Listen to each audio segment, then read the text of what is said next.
Okay, well, welcome to PLA 1003, Introduction to the Paralegal Profession, or what we affectionately just call Intro.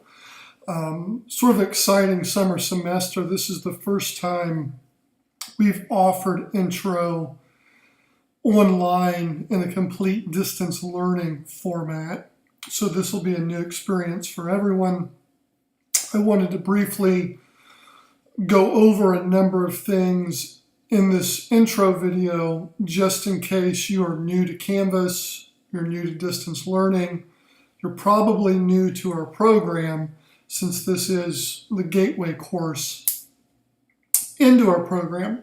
So just going over the front page of Canvas here, and yours will look similar to this. I'm in my instructor view, but your student view should look similar to this right here.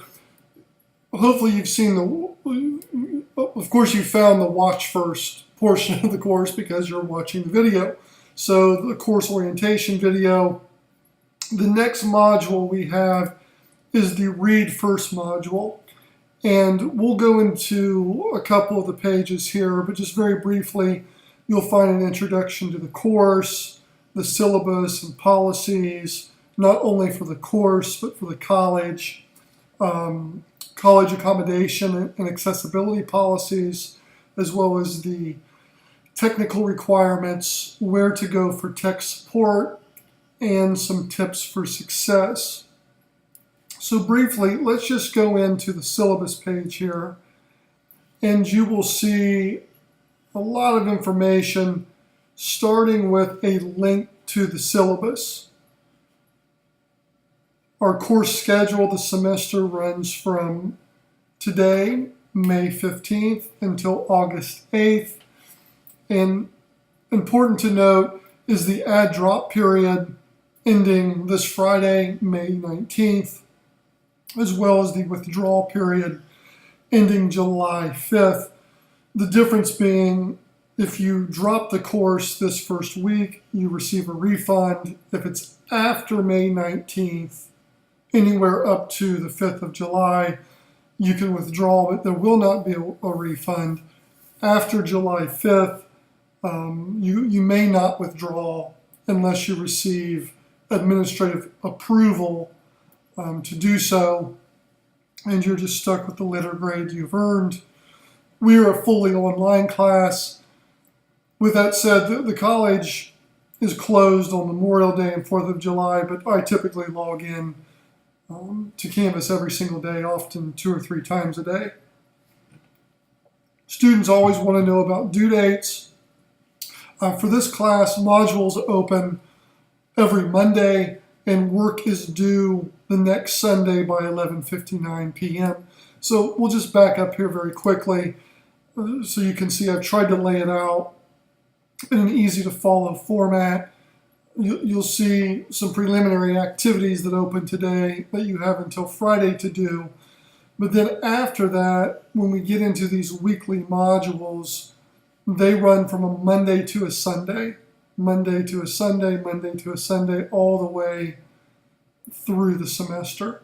So there should be no confusion on how the course runs. Back to our syllabus and schedule page. You'll see the testing windows for 3 exams. We do not have cumulative exams in this class, so exam 1 will cover really chapters 1 through 4. In that exam, we'll move on chapters 5 through 8, and then 9 through 12 in exam 3. You can spend a lot of time in here looking at all the policies. If you have questions, please do not hesitate to reach out and contact me. For a traditional syllabus, we can click on the link here and see a Word document that looks an awful lot like a syllabus you would receive in an in-person class with all the relevant information, course objectives, and all policies. A lot of these policies are duplicated within the Canvas module. Really important to note is course assessment. So within the 12-week time frame, you'll be assessed in a couple different ways. We have discussion posts that are due every week. There are 12 posts. You may receive up to 10 points each for those posts. There are case briefing exercises, again, 12 of those briefs for 20 points each. Chapter quizzes, 12 quizzes, 20 points each. And then there are 3 tests, as we just discussed, 100 points each. That needs to be corrected. That's 900 total points, my bad. And then you'll see the grading scale down here, A, B, C, D. Typically, folks really knock it out of the park in this class. I expect all A's and B's, really. It's an introductory class. There is quite a bit of material, but it's material that you can handle. Some of it may be, things that you've just studied or studied in other classes. If you're a working paralegal, some of the stuff will come to you very easily. So hopefully there's not a whole lot of anxiety regarding grades. Okay, so back to Canvas. Just our brief orientation here. Our home is always these module pages. You're in the Watch First. You found that. We've discussed our Read First module. And now it's time to briefly go over the Do First activities. There is an introductory discussion post. I just ask you to briefly introduce yourself to your classmates so they can get to know you a little bit better. And then participate in a very simple orientation quiz. So if you've gone through the course syllabus and just spent a little bit of time getting oriented with Canvas, knowing the due dates and the structure of the course, you'll have no problem with this orientation quiz here. After you've done those things, I have a section on case briefing. Now, in your textbook, Appendix A has a couple pages on how to brief a case, but I've gone into a lot more detail with a PowerPoint presentation on how to brief a case, and then a sample case and an example brief for students who this is their first look into case briefing. After that, orientation stuff, you'll be able to get going with week 1 activities, which open today, and they are due Sunday night by 11:59 p.m. You'll always see a weekly overview you can click on that sort of gives you a lay of the land on what's in the chapter, what the objectives are, and these are very important for quiz purposes and test purposes, that you know the objectives, what you're going to need to read and watch. So in this module, you will read chapter 1, and typically every module will have a chapter reading, and then there will be an uploaded PowerPoint presentation, which I narrate, and those are always uploaded on Wednesday. So my hope is that you will spend some time on Monday and Tuesday of each week reading the material, and then on Wednesday, you can watch the uploaded PowerPoint presentation and then perhaps get started on your activities, the chapter discussion, the chapter quiz, and the case brief. So back to our module here.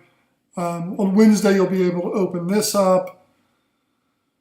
We have a discussion post for you. You can read the instructions here and also see the rubric on how the discussion is graded. So you have a week to complete the discussion post.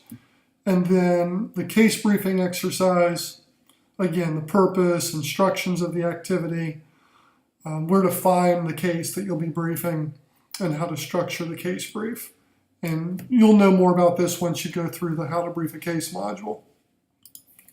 And then each chapter will have a quiz. And these quizzes are timed. You have 1 attempt. And for quizzes, they are typically all multiple choice and true-false questions taken directly out of your chapter readings. I will tell you the tests will incorporate some of the discussion from the narrated PowerPoints, especially when I bring in Florida law. When we get to later chapters, on the court system in Florida and criminal law, so those type of topics, I will test on the narrated PowerPoints. And that really is sort of how the course is going to run for 12 weeks. We do have tests that are separate modules. This first test opens on the 5th of June and runs until the 18th. So you actually have almost a 2-week window to take the exam. While your quizzes are your quizzes are multiple choice and true false. The tests are going to be short answer for the most part. And your test module will explain in further detail how the tests operate. Sometimes there may be multiple choice components. If that's the case, then you'll be able to take the parts of the test separately. So you could open up your multiple choice portion of test 1, take it, and then at a later time, take the short answer. But I'd like to give sort of a wide window of opportunity to take the exam for folks that want to spend a little bit more time studying. So as you can see, it actually overlaps both week 4 and week 5. And test 2 overlaps week 7 and 8. Your final exam runs really from the beginning of our 12th week through the entire final exam period. Okay, so that really sort of does it on the introduction. For your course schedule, the best thing to do is hit your view calendar. You'll see your due dates pop up. So right now, we've got a discussion due this Friday and an orientation quiz, and also our Chapter 1 case brief quiz and discussion. So we've got a week to handle these things, and these are simple. You can knock these out in about probably half an hour, 45 minutes, but please don't wait for the last minute to do those. And anytime you do have questions, oops, I went all the way out here. You can always just go back to your front page, which is the modules, and you'll know what week we're on by the date range and what chapter. The only time that these weeks do not coincide exactly with chapters is in week 5 and 6. For your textbook, American Legal Heritage and Constitutional Law are one chapter.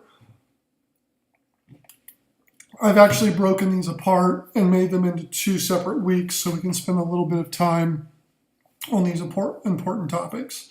And I'll discuss that more once we get to week 5 and week 6. So there you go. That's the brief orientation to the course. I look forward to this 12-week semester with y'all online. Don't hesitate to reach out and contact me at my email address. I am around during the summer on campus, Tuesdays and Thursdays this summer. You can also shoot me an email and schedule an office appointment if you have any questions or want to go over anything in this class or any of my other classes. So good luck, and this is it for right now. Please get started on those preliminary activities and your week 1 activities. And I'll be talking to you soon on the narrated PowerPoint. Goodbye.